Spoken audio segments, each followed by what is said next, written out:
it's a very pervasive thing that I feel affects me, affects everyone that I know in this industry and people who watch these movies and watch movies from Bollywood. And I just think it's sad. In this episode, I explore the theme of beauty standards, among other topics.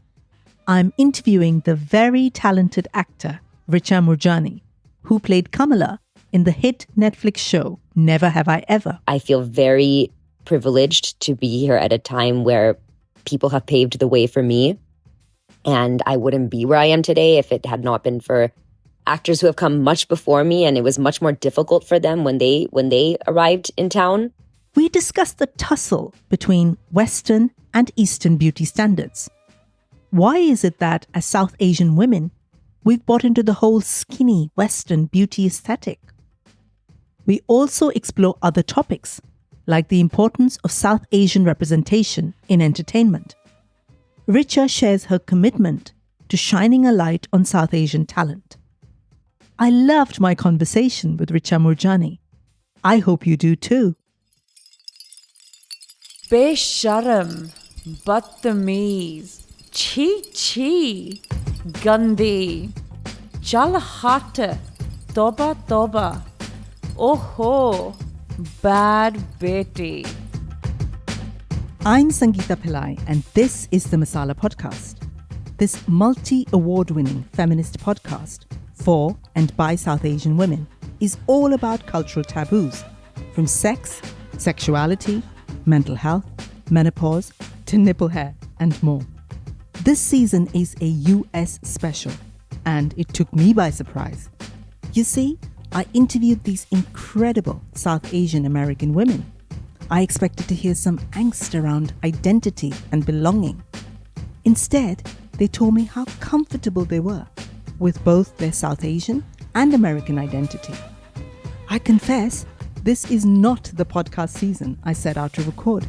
It's so much more powerful.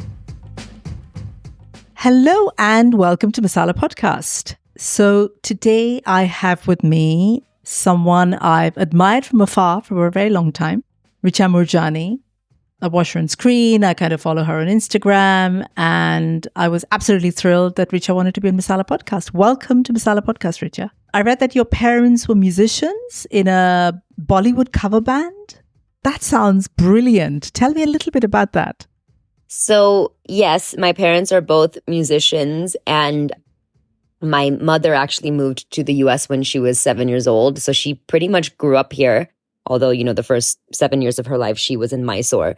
And my dad moved here to get his PhD at UC Berkeley in his 20s. Both of them had always had such a passion for music. My mom was a singer, is a singer. And my dad likes to play, he's a self-taught musician, so he plays many different instruments. When he went to Berkeley, he became close friends with several other Indian immigrants, and they formed a band together to play Hindi cover songs. And they needed a female lead singer, so they held auditions. So much before I ever went for auditions, my mom went for auditions. And she auditioned for the band because she lived in the same area. And that's how they met. And my dad went to go watch her perform at one of her performances. She sang Churalia. And he watched her perform and he said, not only is she going to sing in my band, she's going to be my wife. And God. That's literally what happened. That story sounded so much like a Bollywood love story. And it reminded me of all the romantic Bollywood films that I grew up watching in Mumbai. Silsila, which featured my teenage crush Amitabh Bachchan. The story mirrored some saucy rumors involving the stars of that film. I also remember watching the old black and white film Mughal-e-Azam about the love affair between a crown prince and a court dancer. Then there's the favorite of so many, Dilwale Dulhania Le Jayenge, or DDLJ as it's referred to. But now looking back and reflecting on these classic Bollywood romances, so much misogyny in so many of them. But that's for another conversation.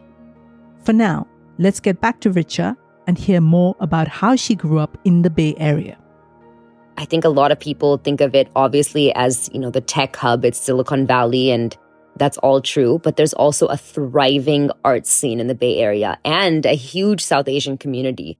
So I grew up totally immersed in culture, in arts. I grew up doing Indian classical dance. My grandmother had a company that she started of her own for over 40 years called Bay Area Performing Arts, where she brought the most famous musicians from India like Zakir Hussain and Shiv Kumar Sharma, all the biggest Indian classical musicians. She had concerts for them in the Bay Area. She was the producer. So I grew up surrounded by all these things, and naturally that led me to having a passion for storytelling and acting and dance. So I really think that, my roots as an artist definitely began in the Bay Area. You were saying there were a lot of South Asians in the area. Like, did it feel like you were part of that? What was it like? Did it feel like you were part of that community? Yes, absolutely. We have a big extended family in the Bay Area. And I say extended because that's, our family friends who I grew up with, they feel more like cousins and sisters and brothers. They don't just feel like friends of the family. I felt like I had almost two different lives. One life was at school where, there were South Asian people in my school and I had a lot of South Asian friends, but still, it was an American school and definitely didn't feel like I was, immersed in my culture at school. But then, the weekends was my second life. And that was when we would be with our extended family and going to melas and, other performances and concerts and spending time with people from my community. I always come across this phrase about like leading a double life as somebody from the diaspora. I hear this in Britain, I hear this in America. Did it feel like that in a sense that there was this Indian part of you and then there was this American part of you? Yes, absolutely. I don't know. It was something that I had to navigate, and it definitely led to identity crisis, just like for many people that we know. But one thing I'm very grateful for is that my parents, it was never forced. They never forced me to connect to my culture and do cultural things. It was always just very organic and natural. And I always loved my culture. I grew up watching beautiful women in Indian movies. But all these women had curves. They were real women. Whether it was the glamorous Madhubala in old black and white movies, or Madhuri Dixit doing her super sexy Dhak Dhak song, none of these gorgeous women were what you'd call skinny. But now, when I see Bollywood films, or even South Asian fashion magazines, the aesthetic has definitely changed to a Western thin and skinny look. I think this obsession with weight is designed to keep women feeling bad about themselves, constantly striving to be thinner. It got me thinking, when did our South Asian culture, which loved sensual, voluptuous shapes, switch to this Western beauty standard of slimness? When did we move from celebrating real South Asian women with their luscious curves and start worshipping at the altar of thinness? When you do Indian classical dance, that's a direct connection to culture and heritage that I don't think anything else can give you. When you're not living in the motherland. So your kind of whole journey to become an actor, did you ever see people like you who were actors when you were younger? When you were maybe like, I don't know, as a teenager or whenever that dream started for you? Did you see anyone like you that you thought, oh, I could be this person? Definitely not in Hollywood, but in Bollywood, yes. And that's why I grew up thinking, because I, since before I can even remember, I wanted to be an actor. But I always thought as a young girl, and even up until college, I thought, if I want to be an actor, I have to move to India because that's the only place where I can do it. And also I loved Bollywood films, and it was really where watching Bollywood films is what made me want to become an actor. What was the journey like to become this big Hollywood actor that you are now? It can't have been easy, I'm guessing. It has not, and still isn't easy. And I don't think it'll ever be easy. I'm sure people understand that it's not easy to be an artist, but unless And until you've actually tried it, I don't think people can really comprehend how difficult it is. I would never do anything else. It's been the most fulfilling journey. And, the power of storytelling and art and what we can do through telling stories on television and in film, even in theater. I don't think there's anything else that can have such an impact on the world. How long did it take you to maybe from that dream of like, okay, this is what I want to do, to actually sort of doing it? How many years was it?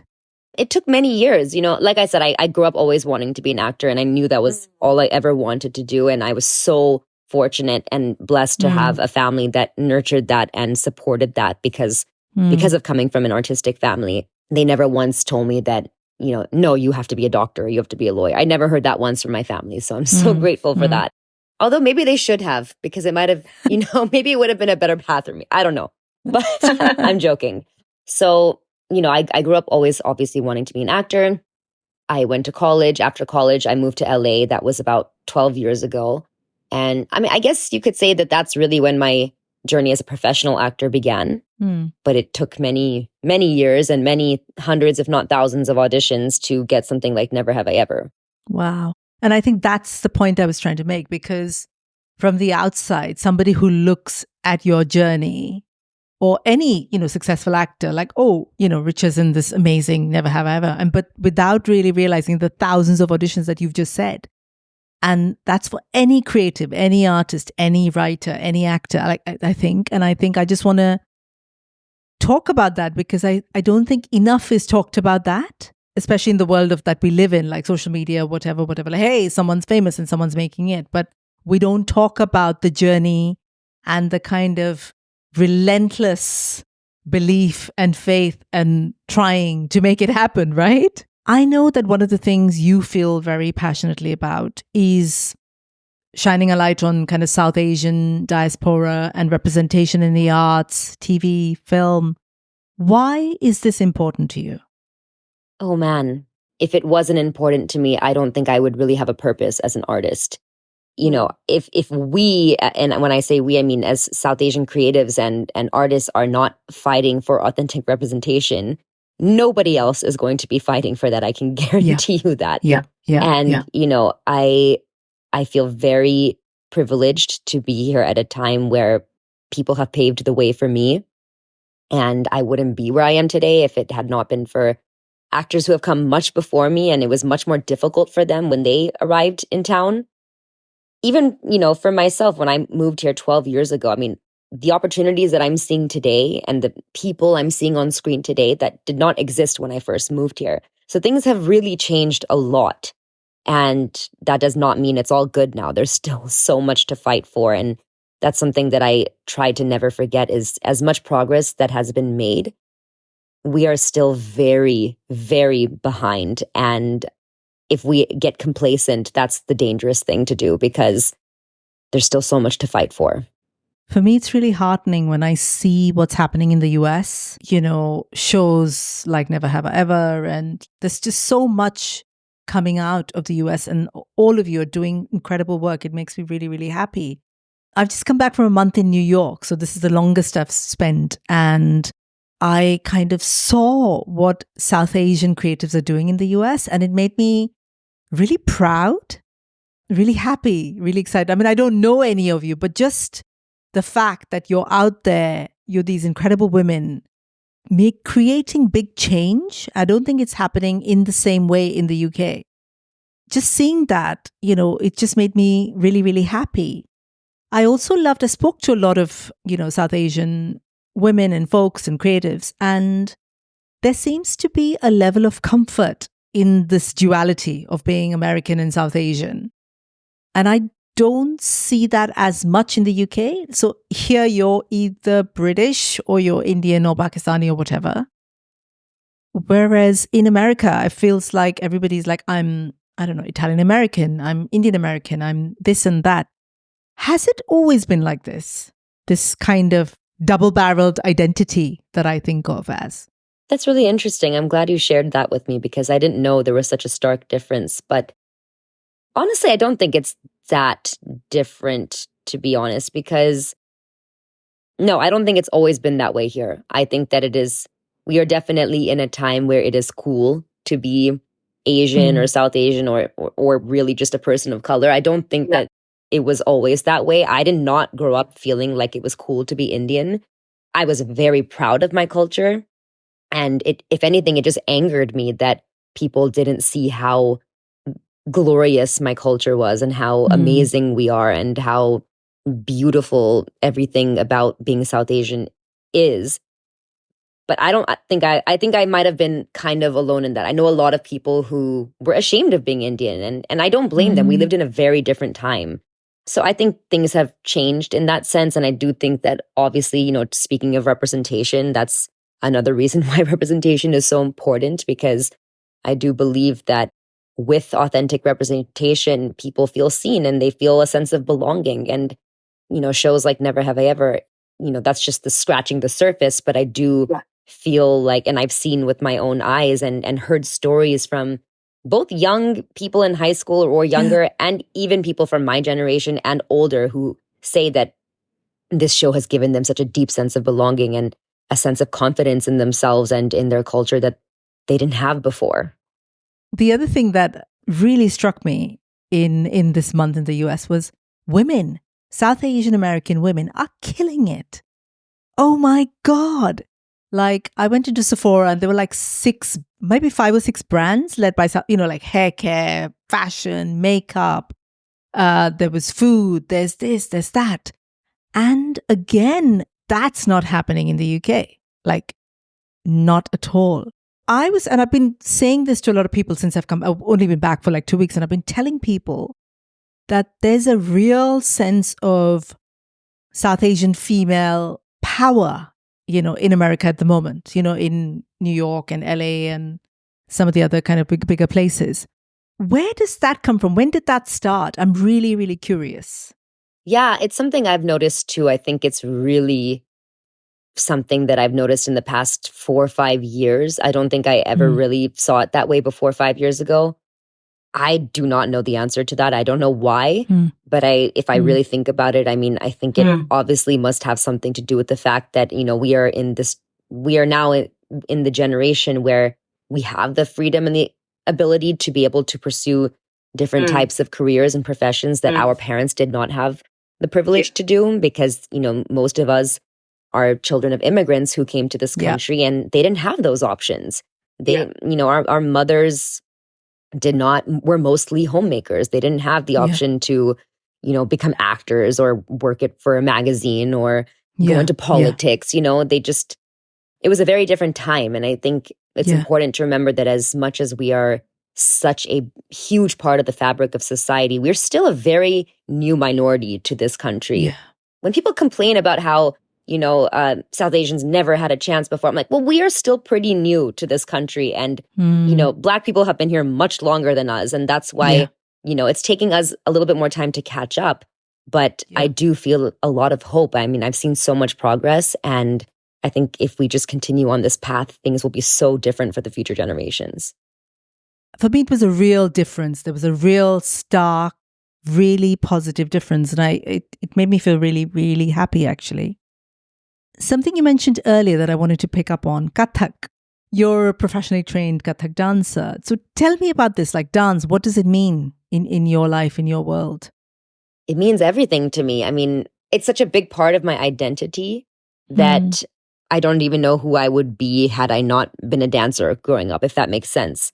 And as I said, it was, beyond just being a dancer, learning Indian classical dance. So it's so much a part of my identity as an artist, but as a South Asian person and someone from the diaspora. And I feel so blessed and also just grateful to my family for, encouraging me to learn and to continue learning, because I think it's very common for South Asian kids to grow up learning an instrument or Hindustani classical or South Indian classical or, some kind of dance form. Yeah. But most people don't continue it. And there's nothing wrong with that. But I'm just so happy that my parents encouraged me to continue and that I stuck with it, because it's not easy. And it is, to really be a serious classical artist, whether that's a musician or a dancer, you really have to dedicate your life to it. Yeah. And there's a huge Yeah. part of me that Yeah. actually has always felt torn between that and acting. Not that I can't do both, which I do, but if I really wanted to be an accomplished Kathak dancer, I would have had to really dedicate my life to that. But it sounds like it's really informed your life in many ways. It just sounds like the way you speak about it. Dance is so much about kind of connecting with the body, isn't it? And being in the body. When I look at your social posts and your Instagram, you seem really comfortable in your body. That's what it comes across. And it's, to me, as a woman and as a feminist kind of living in this day and age, and as an older person as well, there's such a conflict between kind of women and how comfortable we are allowed to be in our bodies, and how we've got to almost fight for that comfort and that sense of confidence. Confidence is a weird word, but do you feel that confidence? Have you always had it? I will say, reflecting on it as you're speaking, no, I have not always been confident in my body. I've always had a lot of insecurities and still do. But, there are times where I feel more confident than other times, and certain parts of myself that I feel more confident about than other parts. And that's something that I'm just continuing to navigate and learning to accept. But I will say that dance has given me a lot of confidence, and I feel the most confident when I'm dancing. It's and acting for that matter. I think when I'm immersed in what I love to do so much, vanity goes out the window. I don't care what I look like. I don't care what my body looks like. I'm just so in the flow, if that makes sense. I'm way more self-conscious and not confident when I have to be myself. I just wanted to talk to you about this Western versus South Asian ideal. Have you ever thought about it? I mean, I totally agree with everything you're saying. I think that it's very interesting just to see how those standards have evolved over the years, especially in our culture, because of being so influenced by Western standards of beauty, which are extremely toxic and unrealistic. And Hollywood plays a major role in perpetuating those toxic standards. And it's a very pervasive thing that I feel affects me, affects everyone that I know in this industry, and people who watch these movies and watch movies from Bollywood. And I just think it's sad because it's not realistic, it's not sustainable, and it's not healthy. And it isn't even who we are genetically. And I think that's what bothers me. Like, we are, as Asian women, we're curvy. Like, we've got hips and breasts and bellies, and it's who we are genetically. And I feel like there's all this pressure to fit into something that we're not.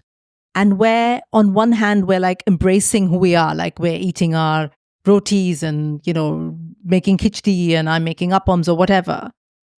So there's that part of us that we've kind of reconnected with, or we are in the process of reconnecting with. But in terms of our beauty aesthetic, we're still kind of, I don't know, buying into the Western standard. Is it because we live in the West? But, everywhere is dominated by the West. And I think that bothers me. Who we are naturally, who we are genetically, isn't cool, isn't beautiful, where I think it is beautiful. I agree. And I think I don't know what the solution is, but I definitely do think it's a systemic problem.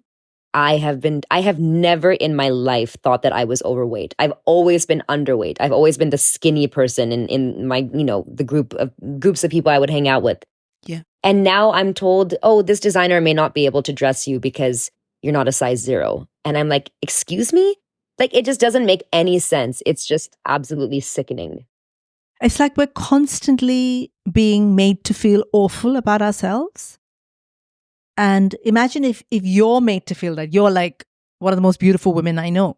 You're on our TV screens. And if you're made to feel like that, like, I really feel for the rest of us, how are we supposed to kind of to feel beautiful? And I want us to feel beautiful. Why should we not feel beautiful? And that's why I'm saying it's a systemic problem, because we're literally told that there's something wrong with you, and that's why you're not going to be dressed for this occasion, or you're not going to be invited to this thing, or you're not going to be the star of.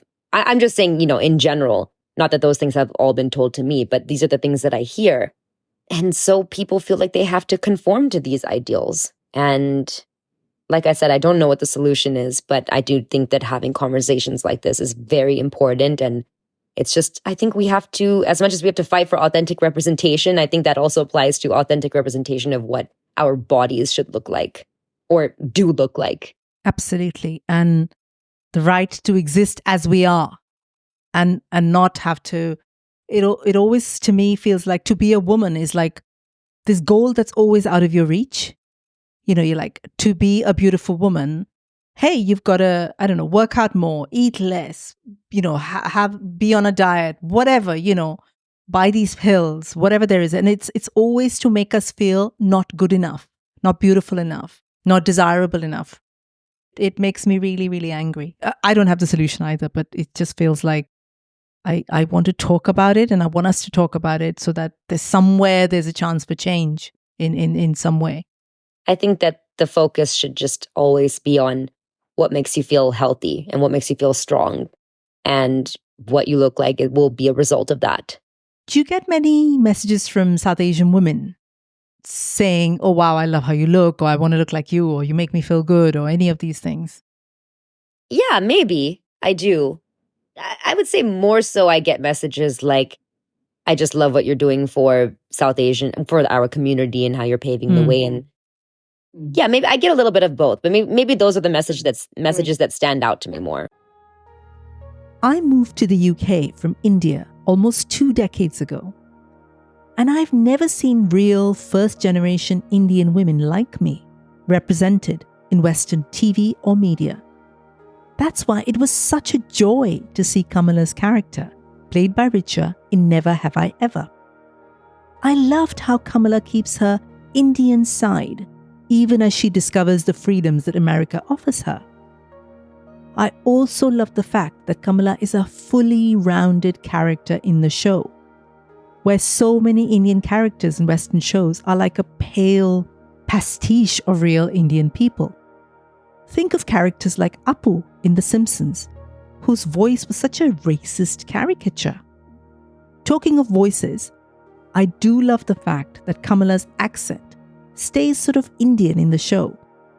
And let me tell you, there's a subtle yet powerful pressure on immigrants like me to sound more British or American or Australian, to just change ourselves and fit in.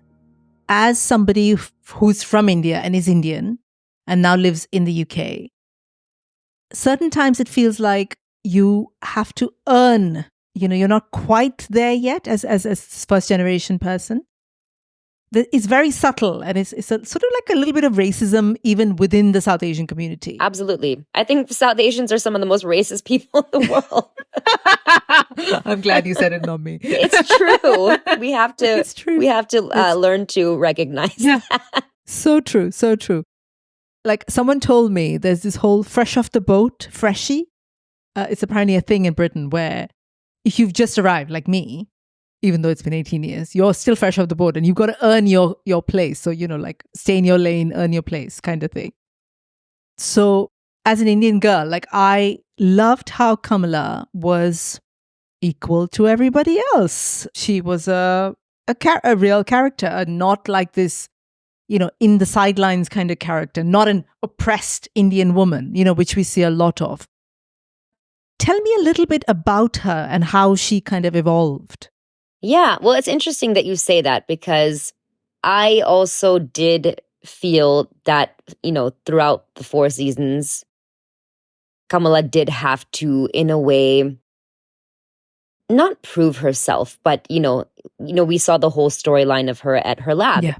And that wasn't only, it didn't only have to do with her being a South Asian, but it was more so, I guess, to do with being a woman, but really being a woman of color, because this is a real thing that exists in the world of STEM for women of color, is they are not taken seriously. They are not given the same opportunities. They don't get the credit that they deserve.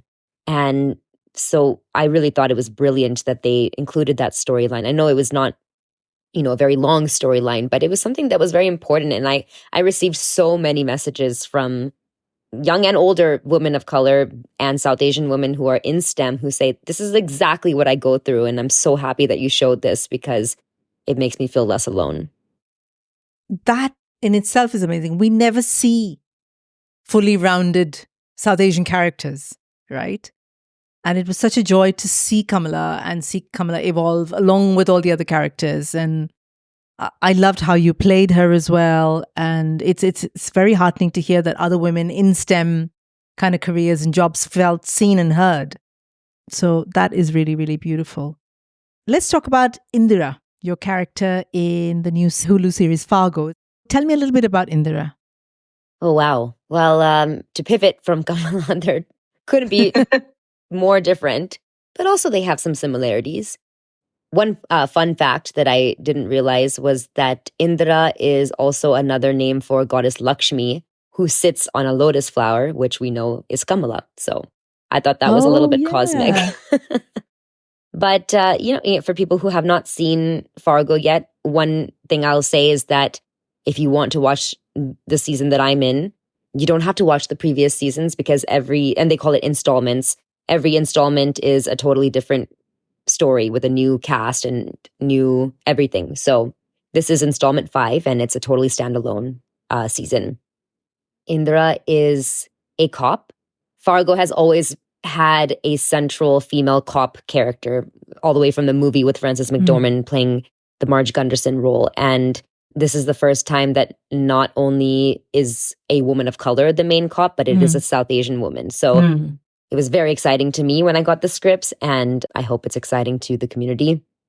And she's a very, very important character who kind of represents the moral center of all the quirky, crazy characters, but at the same time, she's very messy and has a lot of personal issues that she's dealing with.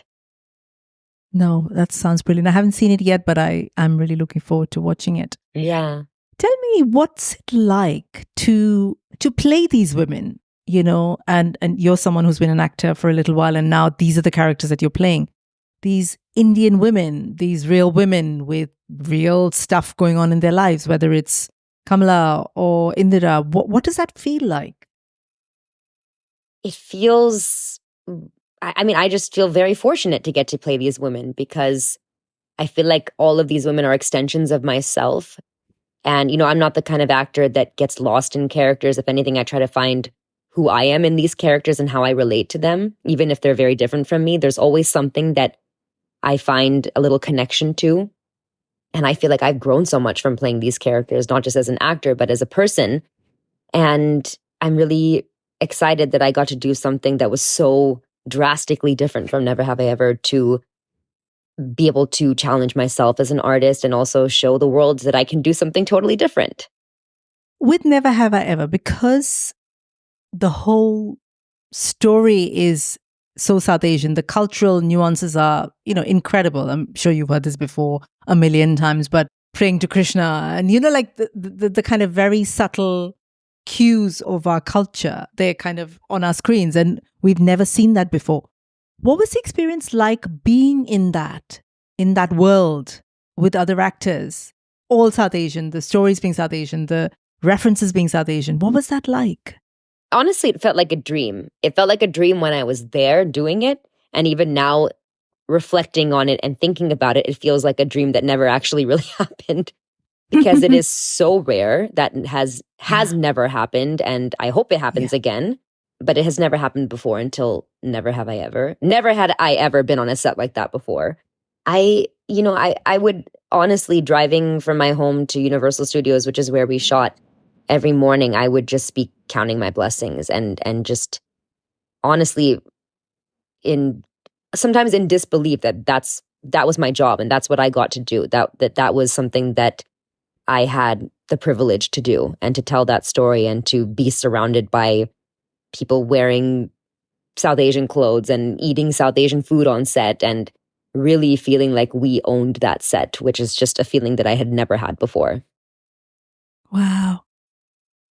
And it's sad that you've never had that before, isn't it? Like, thinking about it, anybody from, not just you, we've never had that before. It is sad, but I do think there always, something always has to be the first thing, right? Yeah, And I'm really looking forward to seeing what other opportunities come from Never Have I Ever creating a path. And I have seen firsthand how much more of a spotlight our community is getting and how many more opportunities are being created. Absolutely. And I think for me, what's particularly heartening is, the thing you're told is that if you do something so culturally specific, it's not going to work. It's not going to be successful. Yeah. And you're this was an example that that's not true. Yeah. Exactly. Like, look at how it worked and look at how successful it was. Yes. So to me, that's super, super heartening. Yeah. Do you still, I imagine, and this is probably just in my head, that everyone's really good friends from Never Have I Ever, and you all stayed connected and you're all in each other's lives and you like hang out with each other. Is that true? Or is it just in my head? No, it's not just in your head. We are definitely, we grew up together on that set. I mean, Purna and I are literally best friends now. We talk to each other every single day. I'll probably FaceTime her right after this. But it was an intergenerational cast, right? So we're all kind of different ages. But, the younger kids who played the high school students, including my three, they were literally babies when we did season 1. And it's just been incredible to see how everyone has grown up together. And by the end, it really felt like a family. I think there's just something about, that cast being on a show like that specific show with a cast like that, even if we all go on to do different things, I think we will always have that connection. It's very special. So if you were sitting and talking to Richa 5 years old, what would you say to her? 5 years old, wow. Oh, 6 years old. A young version of you. A young Richa, sure. I would just say, don't ever let I don't know, it's hard to say because I feel like I've accomplished everything I've accomplished because of who I've always been. And I had to make mistakes along the way and I had to learn certain lessons. So I almost don't want to change that trajectory. But if it would give some comfort, I would just say never let anyone dim your light or apologize for being the way you are. You're perfect exactly as you are. That's beautiful. And is there anything you'd like to say to listeners of Masala Podcast? Something that helps them, inspires them in their own life journeys? They're all South Asian women. That's my audience. Oh, I don't feel like I'm qualified to give advice to all the South Asian women listening to this, to be No. honest. Anything from your own life. It doesn't have to be like, I'm not holding you responsible for inspiring every South Asian woman in the world. But what would you say that would help? Because you've done it, you're successful, you're kind of owning it. Thank you. I don't know. I mean, if anything, I would just tell them what I would tell myself, that this is your moment and, you are living in the best time possible to be able to accomplish everything you've ever wanted to accomplish. So don't let any opportunity pass you by. That's beautiful. Is it? I don't know. Thank you so much. Yeah, I think so. Okay. Because it's also allowing ourselves to believe that it's possible. Because if you live in a world that tells you we often won't even allow ourselves to reach for something, right? And it's almost like somebody gives you permission to say you're saying this, or somebody else, or me saying, hey, it's possible. You can. Now's the time. And there's never been a better time, which is what you're saying. And it's absolutely right. Like, I saw it. There's never been a better time to be a South Asian woman, to be doing the thing you want to do, whatever it is. You want to have a STEM career, you want to be an actor, you want to have a podcast, whatever it is possible. And it has never been more possible than it is right now. This has been such a delight to talk to you. Thank you so much, Richa. It's been an absolute joy and pleasure to have you on Masala Podcast. Thank you. Besharam, Badtameez, Gandhi, Hi, bad beti.